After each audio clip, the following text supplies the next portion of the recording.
ಇನ್ನು ಮಾನ್ಯ ಕೇಂದ್ರ ಸಚಿವರಾದಂತಹ ಕುಮಾರಸ್ವಾಮಿಯವರು ವಿಚಾರದಲ್ಲಿ ಪ್ರತಿಕ್ರಿಯೆಯನ್ನು ಕೊಟ್ಟಿದ್ದಾರೆ. ಹಾಸನಾಂಬೆ ದರ್ಶನದ ವೇಳೆ ಪ್ರೋಟೋಕಾಲ್ ಪಾಲಿಸದ ಆರೋಪ ಏನಿದೆ ಈ ವಿಚಾರದಲ್ಲಿ ಮಾತನಾಡಿದ್ದಾರೆ. ನಾನು ಪ್ರೋಟೋಕಾಲ್ಗೆ ಹೆಚ್ಚಿನ ಆದ್ಯತೆಯನ್ನ ಕೊಡಲ್ಲ, ಅಧಿಕಾರಿಗಳಿಗೆ ಏಕೆ ತೊಂದರೆ ಕೊಡಬೇಕು, ಎಕ್ಸಾಕ್ಟ್ಲಿ ಯಾಕೆ ಕೇಳಬೇಕು ಅವ್ರನ್ನ, ದೇವಿ ದರ್ಶನ ಮುಖ್ಯ, ಅದಾಗಿದೆ ಅಂತ ಕುಮಾರಸ್ವಾಮಿ ಹೇಳಿದ್ದಾರೆ. You are perfectly right sir. Hasanambe ದರ್ಶನದ ವೇಳೆ ಪ್ರೋಟೋಕಾಲ್ ಅನ್ನ ಪಾಲಿಸಿದ ಆರೋಪ ಹಾಗಿದ್ದಾಗ ನಿಮ್ಮ JDSನ ಲೀಡರ್ಸ್ಗಳು ಉಳಿದವರೆಲ್ಲ ಯಾಕೆ ಪ್ರೊಟೆಸ್ಟ್ ಮಾಡಕ್ಕೆ ಬಂದ್ರಲ್ಲಿ? ಆ ಡ್ರಾಮಾನೇ ಬೇಕಾಗಿರಲಿಲ್ಲ.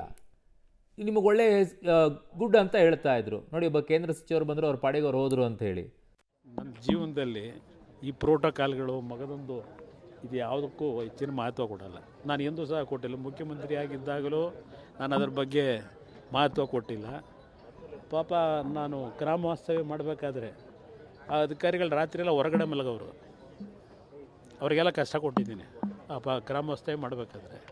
ಇಲ್ಲಿ ಪ್ರೋಟೋಕಾಲ್ಗೆ ನಾವು ಹೆಚ್ಚಿನ ಆದ್ಯತೆ ಕೊಡೋದು ಬೇಕಾಗಿಲ್ಲ. ಆದರೆ ಒಂದು ಕಡೆ ಜನಗಳು ಶಾಂತ ರೀತಿಯಿಂದ ಅಷ್ಟು ದೊಡ್ಡ ಮಟ್ಟದಲ್ಲಿ ತಾಯಿ ದರ್ಶನಕ್ಕೆ ಹೋದಾಗ ಈ ವರ್ಷ ಅಂಥ ಒಂದು ದೊಡ್ಡ ಮಟ್ಟದ ಸಮಸ್ಯೆ ಇಲ್ಲ ಅಂತಕ್ಕಂಥದ್ದು ಜನ ಇವತ್ತು ಆರಾಮಾಗಿ ಹೋಗಿ ಬರ್ತಾ ಇದ್ದಾರೆ.